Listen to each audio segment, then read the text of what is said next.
मेरे दोस्तों, इंसान को कुल अकल भी मिल जाए तो फिर भी अल्लाह की हिकमत का वो इहाता नहीं कर सकता। रब्बे करीम को ज़्यादा पता है कि हमारे लिए कौन सी चीज़ बेहतर है और कौन सी चीज़ हमारे लिए नुकसान का बाइस है। अल्लाह तबारक व तआला की हिकमत ये चाहती है कि मेरे बंदे परेशान ना हो। रब ये चाहता है कि मेरे बंदे किसी जगह पे भी दिक्कत और परेशानी का शिकार ना हो। तो अल्लाह तबारक व तआला ने राह एतदाल इख्तियार करने का हुक्म इरशाद फरमाया कि तुम एतदाल के रस्तों पे चलो, मोतदल जिंदगी गुजारो, अफरातो तफरीद से बचो। आज जिस माशरे में हम वक्त गुजार रहे हैं, इस माशरे में हम इस बात को समझने से कासिर हैं कि असल हमारा मसला क्या है।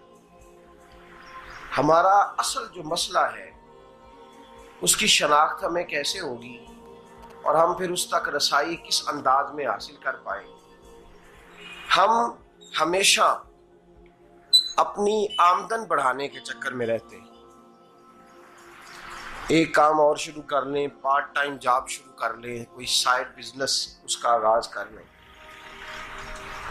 हमारी जो दौड़ लगी हुई है वो लगी है काम बढ़ाने में, आमदन बढ़ाने में। हालांकि इस्लाम हमें ये कहता है कि तू आमदन बढ़ाने के चक्कर में ना पड़। असल बात यह है कि तू अपने खर्चे कंट्रोल कर। तंग इंसान वो नहीं होता जिसकी आमदन थोड़ी होती है। ये तवज्जो कीजिएगा मेरी बात, ये कीमती बात है और गुफ्तगू सारी का लुबे लुबाब है। तंग बंदा वो नहीं होता जिसकी आमदन थोड़ी होती है। असल परेशान वो होता है जिसके खर्चे ज्यादा होते हैं। और हमारा जो रोजमर्रा का नुकसान हो रहा है ना, वो आमदन के मामलात में नहीं हो रहा।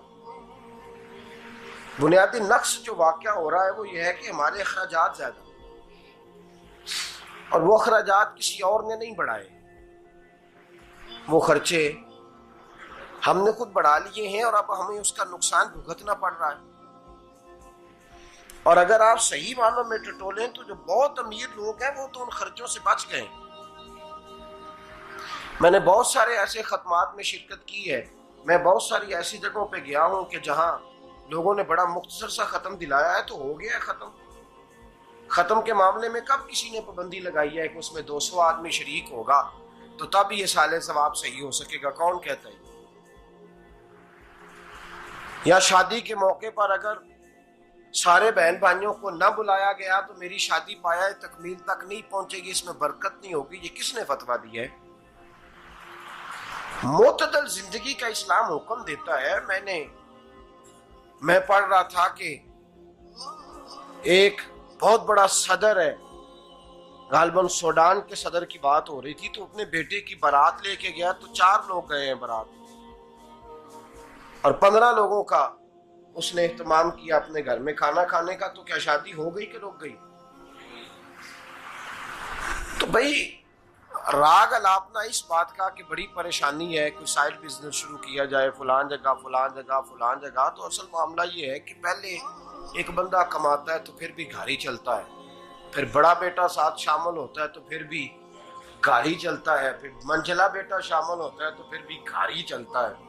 जो रोना दादाजी रोया करते थे कि बड़ी मुसीबत है, बड़ी मुश्किल है, गाँव में रह अकेले होते थे और वो 5 बच्चों को और 4 बच्चियों को वो पालते थे, तो जो वहां परेशानी थी वही आज परेशानी शहर में आकर पढ़ लिख कर मोटी तनख्वाह लेकर वही परेशानी हमें है।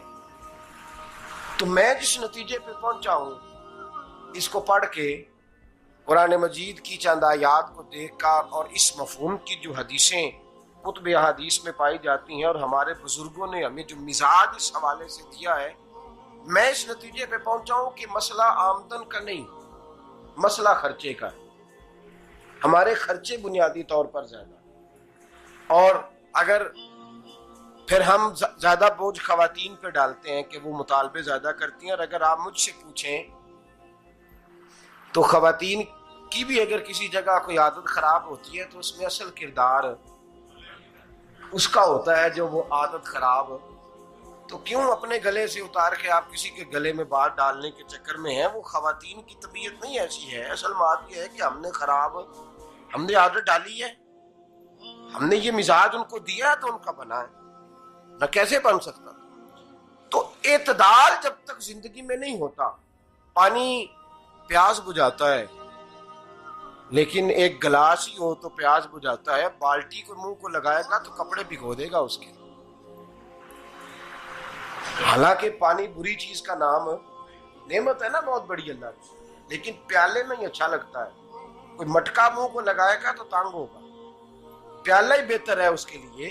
तो मेरे दोस्त, मटके से भी बाज़-औक़ात काम चल जाता है, लेकिन अगर कोई कहे नहीं मुझे दरिया ही चाहिए तो उसका तो घर बह जाएगा, सारा घर बह जाएगा उसका। हमें दरिया काबू करने का मूड बनाया हुआ है तो इससे घर बहा करते हैं, इससे घर बना नहीं करते।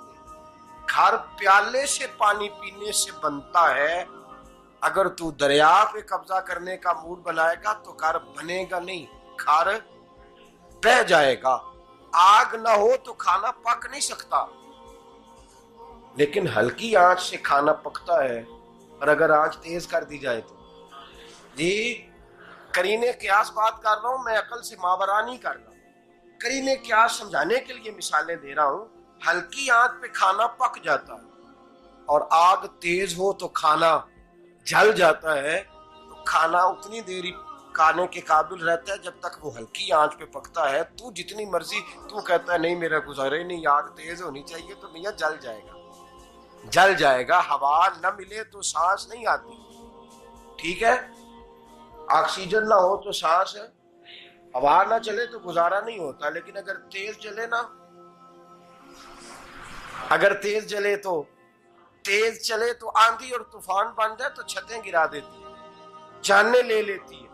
हम हैं तूफान के चक्कर में, हम हैं दरिया के चक्कर में, हम हैं बड़े नाव के चक्कर में। तो मियां हल्की आंच ही अच्छी है, याद रख। और एक गिलास पानी का एतदाल से मिलता रहे तो वही मिलता रहे, जरूरत के वक्त वही बेहतर है। तू पूरे दरिया पे कब्जा करने का प्रोग्राम ना बना, तंग हो जाएगा। और मेरे अजीज याद रख, हवा सांस लेने के मुताबिक मिले तो वो ये अच्छी है, जो सांस बंद करने पे आ जाए वो हवा अच्छी। हमने चक्कर चला लिया है कि ज्यादा पैसा, रातों रात पैसा, लंबा पैसा, ये प्लाट भी मेरा, वो प्लाट भी मेरा, गुजरांवाला भी, गुजरात भी, लाला मूसा खाड़ी और पिंडी तक जहां मैं जाऊं मेरे नाम की तख्तियां लगी हुई होनी चाहिए। इस्लाम मना